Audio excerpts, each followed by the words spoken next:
Yeah, look, I wore my shirt this time. I got t-shirts made. Yeah, I wore a shirt. I Whoa. Hold up. I put my pants Where on. is this going? It's not sweatpants. That's got to be edited. It's not sweatpants. I have sweatpants on, and It's real.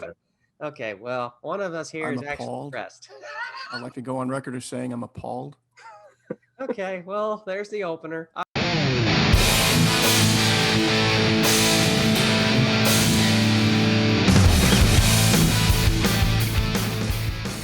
All right. Welcome to the podcast, everybody. I'm your host, Jason Davis. That's Jonathan Payne, and I keep forgetting this reverses it. That's Mitch Gregory, and we're going to have a bit of a discussion today. So, last podcast episode, we talked about your brand and its action, which was a clever-ish way we tried to address, or I tried to say, like, here's the steps to take to actually manage your brand. So it's really about brand management. So if you missed that episode, you can go back and watch that one. And contact your brand manager. Yeah. So don't forget, also, we're on YouTube. And if you're watching this on YouTube, click the bell, subscribe, like, do all the things that give us love so that we can get a vanity URL. And we're going to go ahead and get started. This one's about... Because we are vain. Yeah, we are pretty vain. We want that at NerdBrand Agency everywhere, like on the rest of our social media properties. I'll say that again. Everywhere on social media, find us at John. Oh, crap. I'm just at NerdBrand Agency. Yeah, everybody watching this right now is like, do y'all know? Do you even script this? Like, not really. Yeah. What fun would that be? What fun would that be? You know, I heard a rumor that Craig Ferguson is going to possibly return to the Late Late Show, which I would love that. I miss Jeff, the gay robot skeleton. I just thought, John, you probably don't even know what the heck we're talking about. Yes, I do. I had a liking of him for about a year. I stayed up and watched it a lot. Yeah, that's kind of where I got the idea. Very late. Yeah, well, it's where I got the idea of the cold opens from. It's kind of like it was just a nice way to kind of break up starting the shows. Everybody always starts the show with the music and the loudness and everything, and I just always like the one where it's just like chill and maybe a little bit humorous, because there's humor in realism, not scripted things, you know. Talking to you, SNL. Anyhow. Oh, how the mighty have fallen. We just shot our chances of being on there. Yeah, no, it's terrible. Fine by me. Yeah. He said it. Definitely never going to be on there. It would hurt our brand. This episode's about brand momentum. So you got your brand message, and we said in part 1, what is that? Part 2, we said, okay, here's the action steps to take it. Part 3 is all about now momentum. Like, how do you keep that momentum? So we got a list of things in our show notes that we will go over. So, and show notes does not mean scripted. It just means Jason spent 3 hours to make a bullet point list, because this show goes off the rails so quickly, especially if I'm jacked up on caffeine. If that took you 3 hours, we got a problem. Yeah, you know, well, I kind of went back and forth. I was hoping we had a guest on the show, but we did not this time. Next time, we will have a guest on the show. It just kind of depends on how things are working out there in the real world. As we all know, if you step outside your door, things seem normal. If you turn on the TV, no, not really at all. Something just shy of normal. Yeah, just shy of normal. Anyways, for those of you that are wondering, like, what are you talking about? To kind of frame this for later, in case it turns into a time capsule, GameStop stock is not worth $300 a share. It is to somebody. It is to someone. But I'll say this, you know, good for them for saving AMC and Cinemark $600 billion in debt, or million in debt, pulling them out of that. So the age of social justice stock market trading is upon us in here, which is kind of funny, but it also kind of hurts the little guys like us in some ways. So, but anyways, we hope it'll be over soon. The war of the masses against the hedge funds. Yeah. I mean, they bankrupted a $70 billion hedge fund. But anyways, before we get into anything else, as that's kind of like not in the show, Mitch, let's hear the tidbit, unless that is the tidbit and I spoiled it. No, I mean, there were a lot of tidbits to choose from today. I mean, I saw there were some great posts on LinkedIn by some really smart people that I follow, but there's one of the best I saw. Tony Wessling, He calls himself a strategic brand advisor. He posted an article that was taken from the Washington Post, and essentially Chrysler, and this is quoting his LinkedIn. This one. Yeah, the nameplate, Chrysler as a nameplate has been diminishing for years. However, despite the pandemic, the previous owner, FCA, they sold about 1.8 million vehicles in 2020, but only a tenth of them were Chryslers. So basically, they feel like their brand is tired and needs to be not refreshed, but they want to essentially start from scratch. And this is a conversation we have with clients, potential clients, and we have amongst ourselves all the time. And that is basically which has more value, rebranding versus refreshing your brand. Chrysler's been around since practically since the advent of the automobile. So it's got a ton of brand equity. Well, apparently the suits at Chrysler seem to think that it's worn out. It needs something new. So they've landed on a new name for their new company, and it's called Stellantis. Yes, that famous Decepticon that serves Megatron and fighting the Autobots every Sundays at 9 a.m. I immediately, when I read it, I immediately flashed to a black and white 50s giant monster sci-fi movie, Attack of the Stellantis, or something like that. Yeah, either that or it's the off-brand of your wife's shoes. You take a pick. On sale now at DSW. Oh my gosh. Yeah, that's kind of a leap. That's kind of like General Motors calling themselves like those guys. You know, I don't know. I think that it's got what, 200 years? You can stay with it. It's okay. Do you think research went into that, or do you think that's just something that came about? You know, obviously they had some form of agency or internal team or both working on it. Yeah, well, I mean, there's companies out there that make it, and I probably should have looked some up for the podcast, but there's a number of really high profile companies that do nothing but come up with names for brands. Well, I'd love to cite them. Right. But that's all they do. They don't necessarily do all the other marketing work, but they you mean like questionnaires and asking people like, does this make sense? Because I mean, a Twitter poll. Yeah, I mean, well, not even that. Like, get out of the boardroom, guys. I mean, you know, you're sitting there and you're like, I got an idea. And I've had people come to me and say, like, I have an idea. Kid you not, I was in the hospital with my dad. This is how he got out of ICU. And so he's in his regular hospital, and the nurse is coming in and take care of him. And she's like, can I get, I wanted to talk to the doctor. And the doctors are like there from like, I don't know, some ridiculous hour that you can't be there for visits to even talk to them, because you're only allowed in a hospital from 10 to 7 and one person of the family only. So that day was my day, Thursday. And I'm up there, and I give them a business card because I don't have anything to write on, because I don't think they even let you carry a pen in. But I got lucky and I carried that. So I gave it to her. Next day, comes back, asks me, says, I got this idea for an app. Do y'all do app development? And I'm like, Dad needs help going to the bathroom.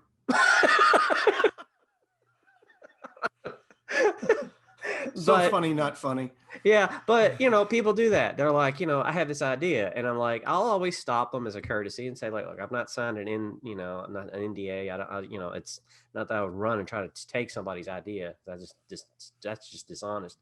But it's like, can we think about this for a second? Have you talked to anybody at all? Like real people, like going online, sending out an email, doing that kind of thing. Yeah, you could do that stuff and glean some examples and stuff. But yeah, just talk to people. Leave the boardroom for a minute. Well, and that's Jonathan can probably address this pretty well. It's just to me, it just brings up, and I said this early on, it's that tug of war between, do we totally rebrand versus take the brand we have and freshen it up to be more relevant to now. I mean, my initial reaction with Chrysler was, you've got a legacy there. Yeah. That's raw material. Well, you take that raw material and you build a fresher message. This is our legacy. Explain you build where on the strengths of that legacy. Yeah. Right. Tell us, where did Chrysler come from? Did somebody like Did somebody like have a kid in the family and they stumped their toe and they're like, oh Christ, Lauren, you know what happened? How did that name Please come about? please no blasphemy on the podcast. But I mean, honestly, people want to know where names come from. Otherwise, I why would always we? try to reverse engineer these things because it's what we do. We're in these rooms and we're making decisions and helping. Oh, wait, everybody. Here it comes. It's John's for that. Go for it, John. Give us your We should all get those out. I think I've got a whole box of them. If anybody wants any, feel free to email us. No, I was just saying, I always try to reverse engineer these things and try to figure out why they would do the thing that they did. What's the justification? What's the strategy? Because kind of on a similar note, I saw that I posted about Post-it redoing their logo and kind of doing a rebrand. And I thought it kind of made sense that they took a disorganized logo and they simplified it so that you kind of think Post-it's organization, simplification, all that. But I went to Google and I looked for the news. I looked for the PR. There was nothing. I got that news from Twitter, and then I luckily found some verification on the Post-it website at the very bottom of their history page. It said 2021 January, redid the logo. And that's the only news article I could find about the whole thing. And so now I'm sitting here thinking, like, why would you not want to do PR? Why would a brand like that not want the extra attention from a rebrand? Right. Yeah. If you have the vehicle to talk about something to make yourself more relevant, why would you not take advantage of it? I think that's a great point. Yeah, because a lot of people, they use PR just to talk about nothing or make some announcement about nothing, that just to kind of get on point to the podcast, keep the momentum going. But that's a pretty good opportunity there to use. Right. Well, I mean, it's a huge, like you said, some folks are trying to just keep the story going, or they're pulling at strings, but this is a rebrand. This is a positive story about your company. It's a pretty easy story to tell. You can explain the logo and it gets you in the news. And it's a brand like Post-it, a lot of news organizations are going to pick that up, even amidst all craziness going on. January 2021, I can understand why they might have had some struggles getting a little bit of airtime, but still, like the Burger King logo and stuff came out, GM's logo, Warner It's going Brothers, around. Even that got more playtime than Post-it. The CIA, they rebranded. Yeah. Weird. Must be the time of year. Yeah. What's next? The FBI, probably. Well, I think it's like, to the point of the podcast, it's 2020 was obviously rough, and a lot of people had trouble keeping that momentum and keeping the attention of their customers or whoever. To me, that's why you're seeing a lot of big name brands here in 2021, just in the first month, rolling out some pretty significant rebrands. Yeah, I mean, it's kind of like shaking off, like, okay, 2020 happened. We need something let's refocus. I mean, even here at NerdBrand, we're kind of like, okay, what can we do? We're in the middle of looking at our messaging and looking at what we're going to say for a campaign. We're not changing our philosophy, or those are core beliefs that we keep. But it's like, yeah, new website, new look. It's been a year almost, so it's kind of time, everybody's kind of doing that just to kind of distance themselves from the nightmare of 2020. Mine kind of kicked in like the last 2 weeks of the year. It was like I got through, aside from the business and other things, I got through most of it unscathed until the very end. So yeah, 2020. I think you're right. 2021 was an opportunity. Okay, what's done is done. It's a new day. Let's take advantage of that new day and start fresh. And a great way to start fresh is to update your branding. It's a big step, and it could be in some ways considered a drastic step because there's risks involved. But by the same token, you look at a brand like years of equity. Right, exactly. I mean, you look at a brand like Post-it that's become it's pervasive. People, you just say that term Post-it, people know exactly what you're talking about. That was the only reason tread carefully. I think that they wouldn't go after PR, that they wouldn't push it hard, is that why do they need to? Why would you spend all that money on PR and the content and all the strategy and all that, when no matter what you do, if you look at a sticky note, I've got 20 of them on my desk, they're all Post-its to me. they're not sticky notes, they're Post-its. And so it's like, and I can't think of a competitor in that space that really has any brand clout. I don't know of an alternative to Post-it notes. Yeah. So that was the only thing I could think of that they wouldn't, from a strategic perspective, why they wouldn't push forward on getting some news out of it. I don't know. I would have done a campaign, a video where, you kind of like talk to people that have, for who's in the office still, just what does their desk look like, and take videos of that and just kind of do this montage. And then that's an advertisement for the Post-it. So if you guys at Post-it are interested in that, you can send that inquiry to hello@nerdbrandagency.com. Title that, Hello, Jonathan. No, we'll talk to you. I'll talk to you. Yeah, we're happy to help you with that video right there. We got ideas all dang day. Okay, speaking of ideas, yeah, how do we get momentum that we're discussing? We just brought it up, like PR, press releases, and that's something that is there's a cost to that, but works. We've seen it work. It's worked for our customers. We can do PR. We can write some things. Other ideas, corporate events, and hosting a networking event. Right now that's kind of not a lot of that going on, or at least advertised very well. But corporate events. What do you guys think about corporate events? It depends. What do you want to accomplish out of it? What's your goal? Yeah. That defines whether it's worthwhile endeavor or not. I mean, yeah, everything's an ad, as we say to ad nauseum, but if it's an appropriate vehicle to get in contact with the public and with your market, then sure. Yeah. It's the right tool for the right job. Yeah. Well, let's go to social campaigns. Probably one of John's favorite. Not ads. We're not talking about ads. But people like influencers, friends, and your immediate family. It's just people to help you spread the word, because we all know Facebook pages and LinkedIn business pages, they don't get any traffic. They don't get any love. They really don't. Let's just be honest. Everything's organic. It's called a social network. They want people, real people, not a faceless entity. So, like, John, you got any quick tidbits or ideas, like how people could take advantage of that? We talked a little bit about this, Mitch, you and I did with a client that we're in discussions with, and I've been following a company called Fast for about a year. They're doing like single click checkout for e-commerce, trying to push it across the entire web. I think social kind of comes into play. For example, if you got a SaaS product that you're building, that it's not quite ready yet, but you're building it, building that out in the open, and on Twitter, on LinkedIn, showing the development process, giving people sneak peeks, building that pre-launch list, so to speak, and the hype, not 3 weeks before you launch, but a year and a half before you launch. Right. Yeah. Well, it's kind of like getting your leadership active on Twitter, talking about the product.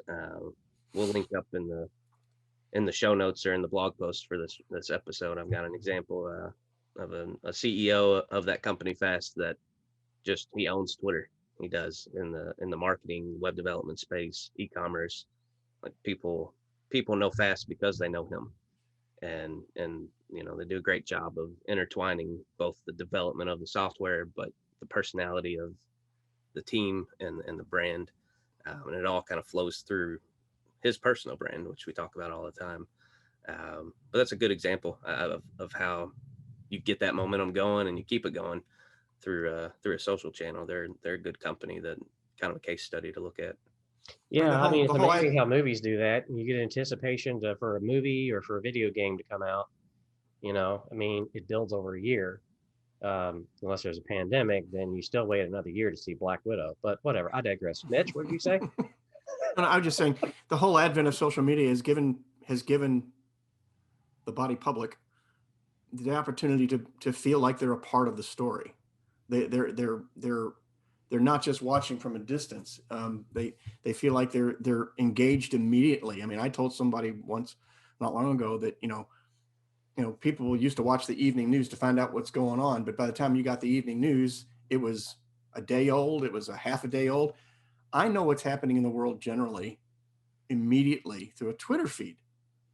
So you've got people engaged in the moment, in reference to what Jonathan's saying, rather than just telling them, giving them information sort of after the fact. And people have come to value that. They want to be a part of the story. They want to be a part of it. They want to feel like they're a part of something that not everybody has a chance to be engaged with. So that's a good point. Value. That's a good point to segue into what I brought up earlier. So, I mean, we all know. I wonder how many people knew about Reddit before a couple days ago. Because I still remember when people like the news media discovered 4chan and thought Anon was the name of a person that posted to 4chan. It's like, no, it's not how it works. Like, a lot of people don't know how Reddit works. Like, you can't go on a Reddit, go onto a thread and just post yourself on there and start advertising yourself. You're going to get kicked off. Those threads are run by people. So there is a different way of getting onto Reddit, getting involved in it and using it versus Facebook and LinkedIn. But it's been very interesting to watch this one Reddit thread go from maybe like 1.5 million to 6.5 million subscribers. So people want to feel involved in what's currently happening. So yeah, that feeling is more of what everyone at marketers dream to create, to get them to come along and get that momentum for their brand. It's always here. It's like, do I feel like I'm a part of something that's either exclusive, inclusive, whatever the word is? And yeah, figuring out how to keep that going it's tough, but sometimes it takes. Well, and to me, one of the principles of advertising is, for successful advertising, is you've got to hit people. You have to hit an emotional chord. You've got to strike an emotional note within them in order to engage them to actually get up and move. You can throw facts at people all day long, but until you hit something in their heart where it matters, they're not going to move. And to your point, I mean, the whole Reddit thing, it's just this attitude that people now have, now that they're more active in social media, that they are a part of the story. And the fact that they are privy to information that not everybody else doesn't necessarily have. That's extremely valuable for brands. To Jonathan's point, it's extremely valuable for brands that are innovating, that are creating new things and are trying to build a following for it. It's much easier to do it if you build it as you're moving along than after the fact. Look what we did. No. Look what we're doing. Yeah. And what we're going to accomplish. Bring them along for the ride. And early adopters, man. I mean, we live in the age of early adopters, people that want to be on that part of that new thing. And that's the value there, that in a nutshell. And I think we're in an age where if you're not taking advantage of that, then somebody else is. Yeah, there's that. And it's kind of a philosophical, it's a philosophical shift, which it has been since the advent of the internet. But it's audience first, especially over the last 10 years or so, since social kind of took that prominence and became a mainstay of the culture. It's from a business perspective, you've got to be thinking about, how do you build an audience first? Not how do you create a product, not how do you develop a great website or a brand presence, but how do you, like Mitch was saying, how do you strike a chord with the certain audience that you want? How do you build those people up? How do you get momentum before you offer them anything? Yeah, and don't do the spectacle thing. We covered that in a past series. You go for the spectacle, it's a quick burn. Everybody sees what you're doing. It's gimmicky. It doesn't work. Like, I know a lot of people probably think, well, NerdBrand, it's nerds. You guys are nerds. That's a gimmick. Well, number one, yeah, we are nerds, but NerdBrand didn't really spawn from a gimmick. It just we were like, well, we want to do a podcast that talks about branding and marketing, but in the nerd culture, that is movies and comics and everything else that's now the culture of the day. So, it's become very relevant, more relevant than before. And I think that goes without saying that, 20 years ago, being a nerd wasn't cool. Today, it's kind of looked upon as something that, everybody wants to be in some fashion. And so, we don't go for the spectacle. We don't really do a lot of that. I don't know. Maybe we should. I don't know. I'm trying to think of a brand that, like you said, they had a spectacle and they fizzled out, just as kind of proof of what we're saying, but kind of blanking on one. I'm Well, sure. I mean, it's There's probably thousands of them. That's probably why we don't remember them. But that's exactly right. There's a point. There's a reason why you don't remember them, because they came out with a big splash, and everybody was like, they kind of, to quote you, John, famously, yeah. Well, Well, I guess kind of not an example on a smaller scale. I mean, we're active with a chamber of commerce, a local chamber of commerce, and chamber of commerces are famous for having ribbon cuttings for new businesses when they open up. That's a spectacle. Okay. And on a smaller scale, that's a spectacle. And it's in so much as what it is, it's fine. It's letting people know, hey, there's a new thing here. If you just do that ribbon, if you do that and then just walk away, people's attention spans are like this. And that's when it becomes just a spectacle, is when you just do a ribbon cutting and you don't do any PR, social media, you're not doing any paid advertising, at least impressions, CPM impressions, those kind of display ads and all that. And you're just completely ignoring any sort of potential media bias depending upon the audience you're trying to engage with. And most importantly, now today than ever, is to have a website. And look, we say it all the time, pretty is easy, smart is hard. Pretty is subjective. So when we say that, we're not saying like it's pretty, like whatever you think is pretty is fine. I'm not going to argue with you on that, because that's just a waste of time. But at the end of the day, it's like you put something up there. Is it informative? Just, can I find the directions to where you are? Do you have parking? What about my kids? Is there a place for them? Is there a menu?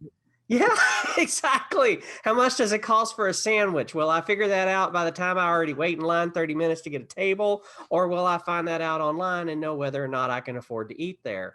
What rating have you gotten? What is your score on, like, is it an A or is it a maybe? For health score. Right. So, and like with my dad, with new eating standards now, I mean, he can't have certain things, can a vegan eat there? I mean, I'm pretty sure if it says barbecue, vegans don't go there, but I digress. You kind of want to have a vegan option though. Yeah. I mean, there is the smoked portobello mushroom. Well, no, it's that, what's it called? It's vegetable burger. It's what, something neat. I'm not obviously the impossible. Well, Burger King calls the impossible burger. Thank you. The impossible. Yeah. See, obviously, though, for those of you listening, no, I am not a vegan. I enjoy meats a lot. So there. But anyways, yeah. Good to know. But anyways, yes. I mean, that's kind of what a website does. Yes. Should it look good? Yeah. You know why? Because you want the information organized in a way that actually is readable, that I can understand and consume and readily find what I'm trying to find and look for. But, without taking any of those steps and just doing a ribbon cutting and then none of that gets done, I know there's budgets and you got to figure that out. But I think that that's something that, in the hecticness of business, that's where we come in as an agency to kind of help you figure that out. Like, this is what you need to do. It's a strategy. So you may not need all of those things, but you've got to be doing something besides showing up with the chamber president cutting a ribbon. So, and I think it's been a strategy. It's having extra hands in the fire. There's execution as well. It's not, it's not as simple as saying, well, we're also going to have we're going to have 10 social media posts following the ribbon cutting, and we're going to, talk to business first and have a nice article interview thing. No, I mean, you got to execute on that. You got to write content. You got to place media buys. You got to manage the campaign. So there's a lot of stuff that, a lot of those ribbon cuttings are for smallish businesses, medium-sized businesses that realistically the folks there, not to doubt their skill set, but probably can't do all of those things. And if they have the skill set, they don't have the time to do it because they're in the middle of a store opening or a restaurant opening. I mean, that in and of itself is super time consuming. So it's bringing extra hands into the fire of people who know how to do things efficiently is all you're really looking at. Yeah, I always love the discussions when we're approached, and it's fine because, it always happens to everybody, and no matter what in a business, it's a very elementary question that'll come across you, and sometimes you see it a lot, sometimes you don't. Ours is always SEO. I see that, and I'll just be honest, anybody listening, I'm sorry, we do laugh at that, but that's okay because we know that Somebody has been ringing that in your ear for the last 5-6 years and never told you what it is other than it's voodoo, or they'll tell you that, it really works and this is what it did. Like, what does it look like? Like everything John just said about making content. There you go. That's SEO. Big surprise. You want to have a site that's technically optimized and organized correctly. Yes, there is some coding things, but I'm not going to sell you that. I sell you web development, make you a nice website. That's taken care of. It's not a button you push. Yeah, it's not a button we push or a bunch of levers. It's what happens next. It's like, what are you saying to the audience? Are you serving content that they even want to read? Can they find what they want? Like Google knows when you're on a search engine, the result page, if somebody clicks that, tells the search engine like, okay, this is valuable to somebody because it's getting a lot. It's called a click-through rate. But there's 200 other signals that are out there, and you can't cover them all. So you have to realize, like, what am I going to offer that's my big give to get the gets that I want? And, again, we've talked about it before. We talked about content anchors. This is one of ours. Podcasting is a content anchor. And I was watching a lot of television, obviously, past couple days or so. I won't say what law firm it is, but man, they spent a lot of money on television commercials. I guess that's working out for them. I don't know. But, TV, YouTube ads, I don't know. Where do y'all think you should put the money at? I know it depends on the business, but it depends on the business. Depends on what you make or what you do and who your audience is. I mean, we firmly. What'd you say, John? Depends on how much money you got. Well, that too. That's kind of important. But we believe that, branding and marketing is holistic. You can't just rely on one medium or one platform to get your message out simply because people aren't in front of one medium or platform all day long. They're in front of multiple platforms and mediums. So you need to hit them at strategic times at strategically chosen platforms, whether it's television, and that can be broadcast, that can be cable, that can be over the top. It can be via things like,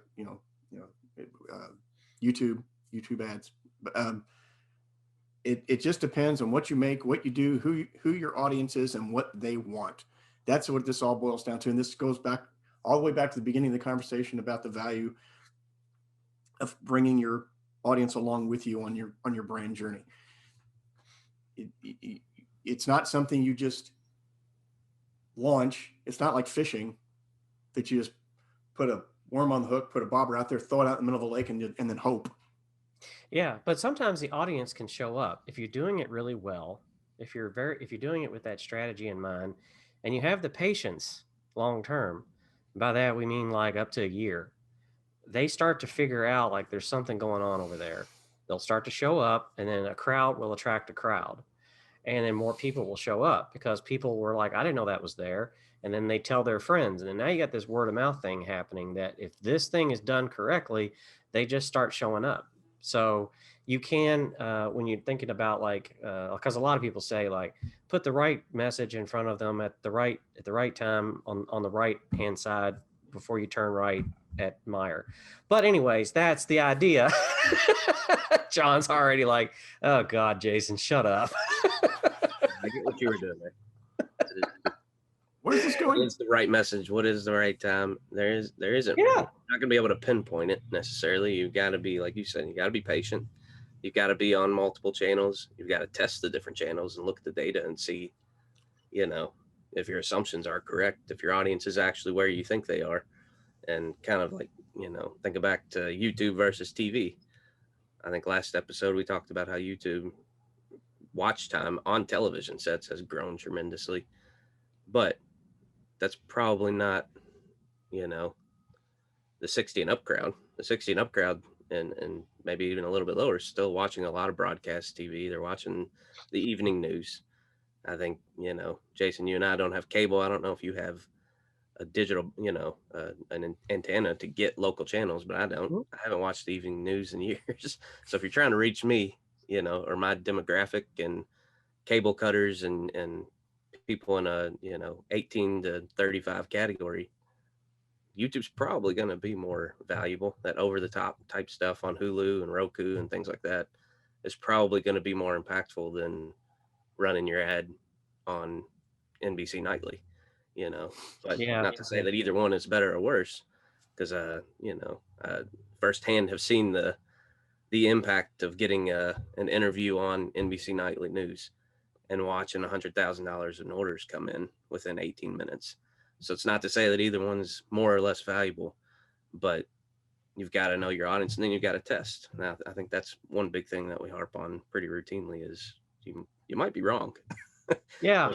Yeah. Anybody that walks into a boardroom that's a marketer with certainty, man, they better have a lot of evidence to back that up. And I kind of think that until you get into a brand and managing it and working with it, yeah, you can't have any kind of certainty until you've done that for a while, for a That long takes about while. a year. That by itself takes about a year to really get the brand.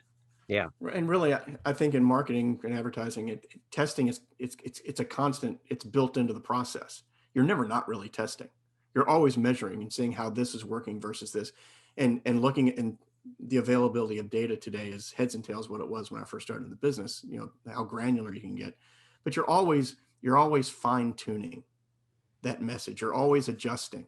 I mean, Jason, you talk about with web development. You don't just build a website and walk. For example, you don't just build a website and walk away from it. You get your site up, you start watching data come in, and then you develop in sprints. Yeah. You're always adjusting. You're always sharpening that pencil that is your website, so that's always more reaching its target in a more and more accurate way. So it's constant. Yeah. It doesn't stop. It's a marathon. It's not a we're throwing out all the 40 race today, boys. Do what? So it is what it is. They're cliches. It is what it is. They're true. Yeah. Right. Well, not I want to just say that, for those listening, like an e-commerce website is not the only type of website that can make money for you. I think we forgot that.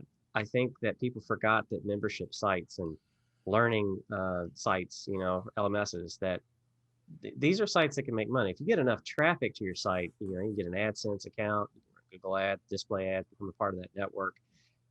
There's just all kinds of things. You can monetize your own site. We can do that here in NerdBrand in-house. Again, hello at nerdbrandagency.com. Happy to talk to you about it.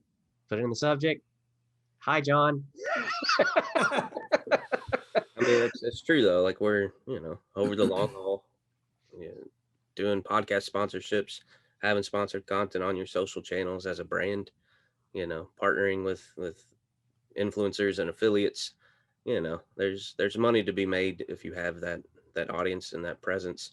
It's not just, not just a lead gen channel. And like you said, it's not just e-commerce that can have this checkout process.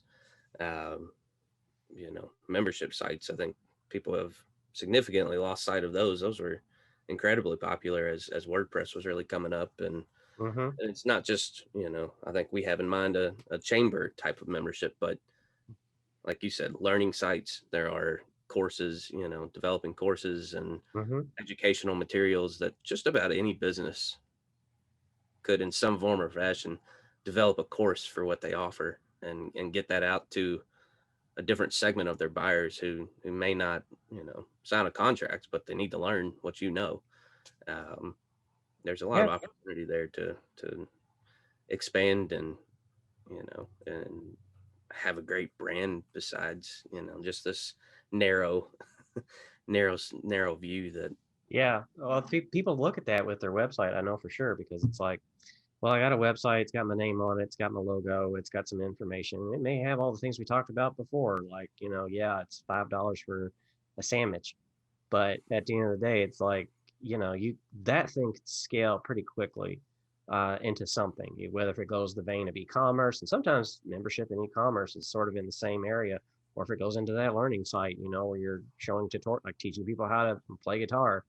There's all kinds of things that can be done with that because it's content, and the benefits of SEO come out of the quality of that content the most now.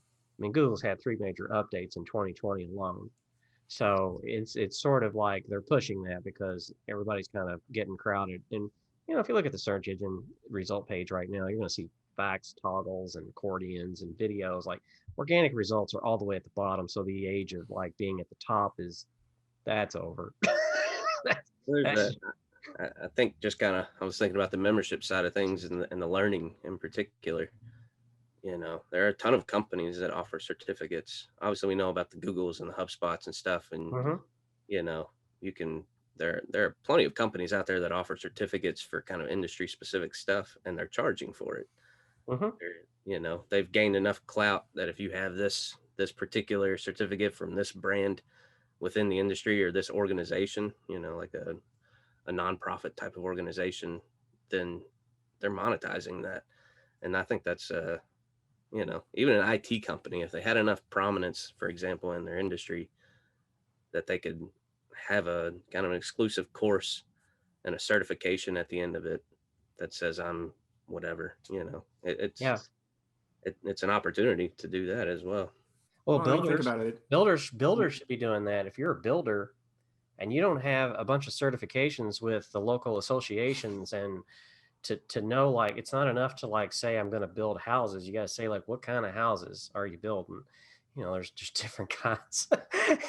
So you've got to show that on your site. It's not just like I made a nice space, which helps, because that's part of it. People want to live in nice spaces.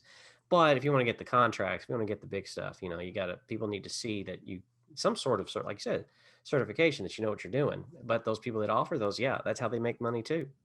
So I mean, think about it. Everything we're talking about here is an extension of what good marketing and branding and advertising do.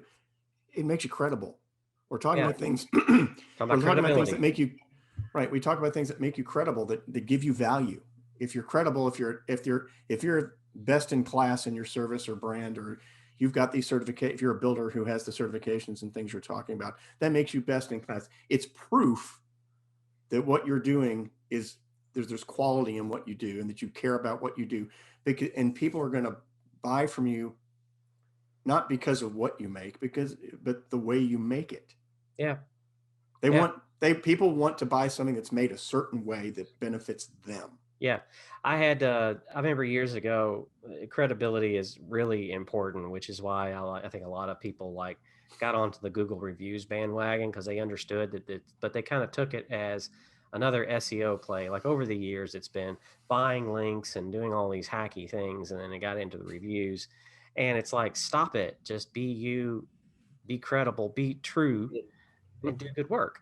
And it'll come to you. And that's kind of been my philosophy over the years with doing this kind of work. And that's how SEO has benefited us. That's how, because I mean, yeah, if you think of certain terms right now on the internet for the services that we do, and you Google us and you're like, well, you guys are not on at the top of page one. I mean, I'm like, yeah, but we got a ton of people we work with and are waiting to work with and excited to work with. So it's more than that. But it kind of, for some reason, it made me think about years ago when I had friends. Like, you can it made me think years ago. I am so sad now. I know. It made me have friends during a pandemic. You can't see any of them. That's true. I just take a screenshot of myself like this. Don't do that. And attend meetings, and that's it's fine. Cardboard cutout. Yeah. No, but years ago, it's like built something to last. And for some reason, it made me think of this story. Like, I had become years ago a new homeowner. This is like 2005, I believe. And I bought living room furniture from Ashley Furniture. So shout out to Ashley, I guess. Not sponsoring this podcast, but we love it. We like it. It'd be fine. But anyways, my friends at the time gave me a hard time about paying all that money for that furniture. That furniture's still in my house to this day. And it's still comfortable. It still can be sat upon. There's no phone book propping it up on one side, but if I had gone the route they wanted, which was to or not even buy a couch, pick one up off the street. What is this, college? Right. And, I was like, at the time I was 30, I think. And I was just like, I'm not doing that. So I'm a grown up now. Yeah, I'm an adult. It's a home. I'm putting real furniture in there, and they just gave me all kinds of fuss about the money that I spent on it. But it's still here. You get what you pay for, as the old adage says. So kind of like kind of works that way in advertising too. Kind of works that way with anything you have. I've mentioned before about Nike's logo and its value. Yeah, at the time it may not have been what it is today, but man, all the apparel everywhere it's gone, it's got huge value beyond just being this little graphic of a check mark. Because honestly, what does that have to do with sports ball? I don't know anything beyond that, but that's my point. So Motion, speed, activity. there you go. It's the Greek reference, isn't it? Well, the word Nike, yes, not yeah. The Nikes were messengers of the gods. Okay, well there you They go. were fast. There's some kind of marathon connection back in ancient Greece. I don't know. Well, didn't the ancient, like, he had wings on his shoes or something like that? Maybe that's where they got the little swoosh from. It's like a wing. Nah, that's Right. that's Roman.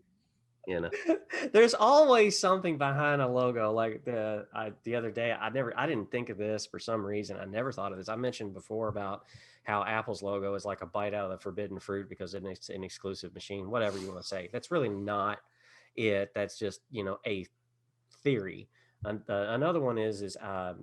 Turing. Alan Turing during World War II figured out the Enigma machine by creating the first computer, really, and massive computer in the world, right?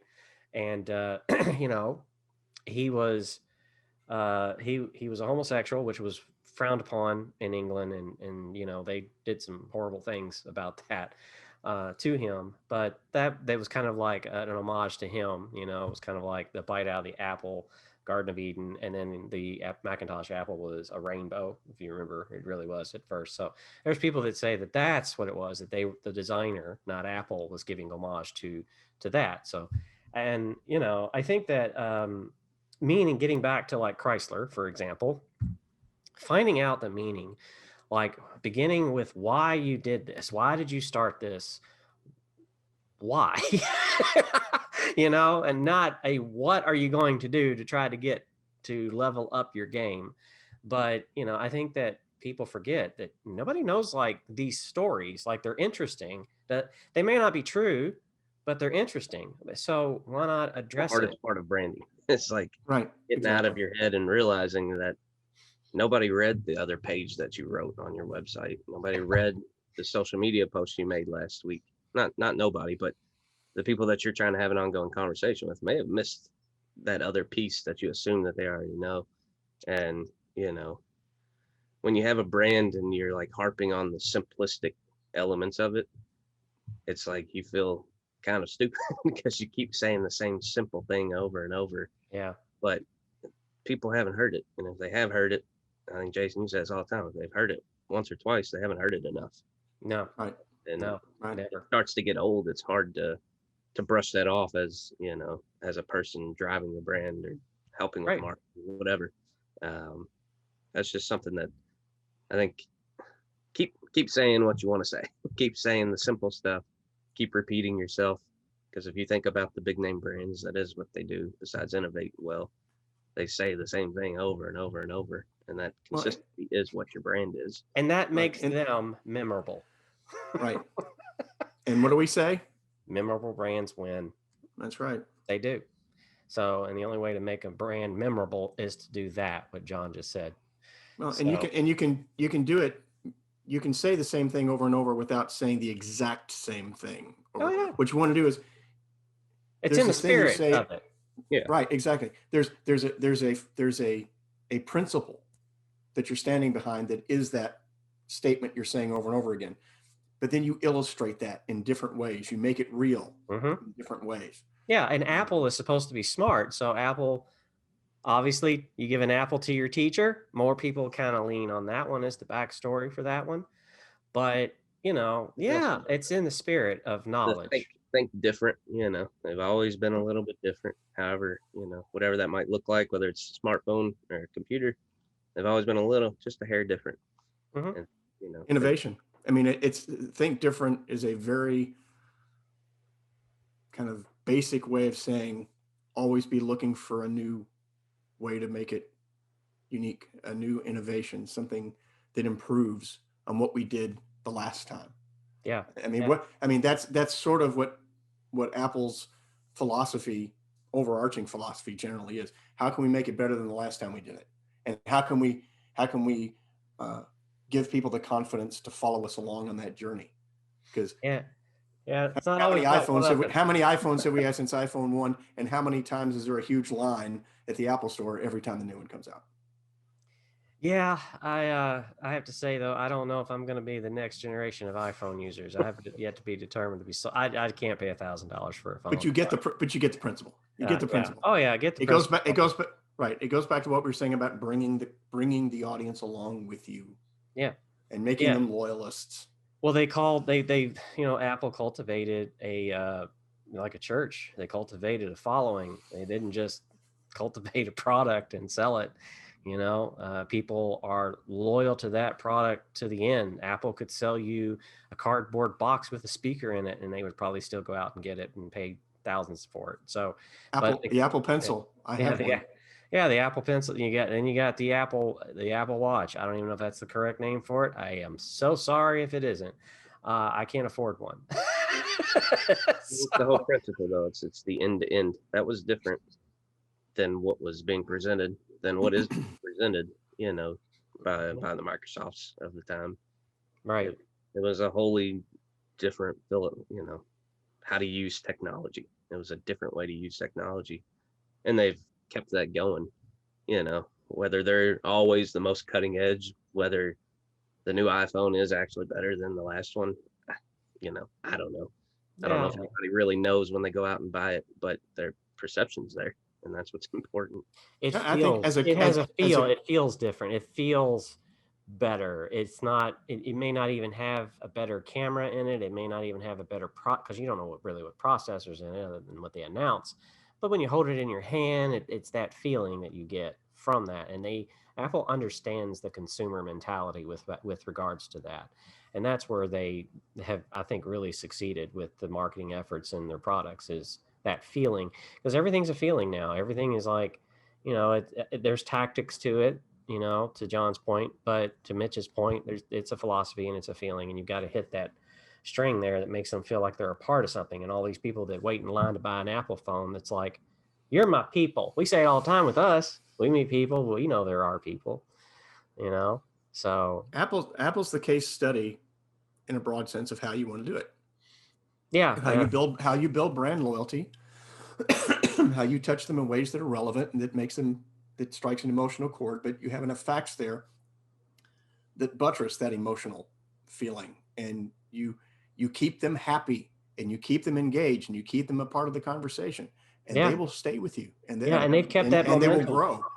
They have kept that momentum for years, ever since they did the 1984 commercial. Really, I mean, that's something that they just understood how to do to not lose that. Because, I mean, once you lose your momentum, it's gone. You've got to probably just, kind of step back, start over or something else, because it's really tough to recapture that once it's that highlights your corporate events. I mean, how many people tune in to see Apple's, whatever they call it, every year or whatever, that conference that they put on.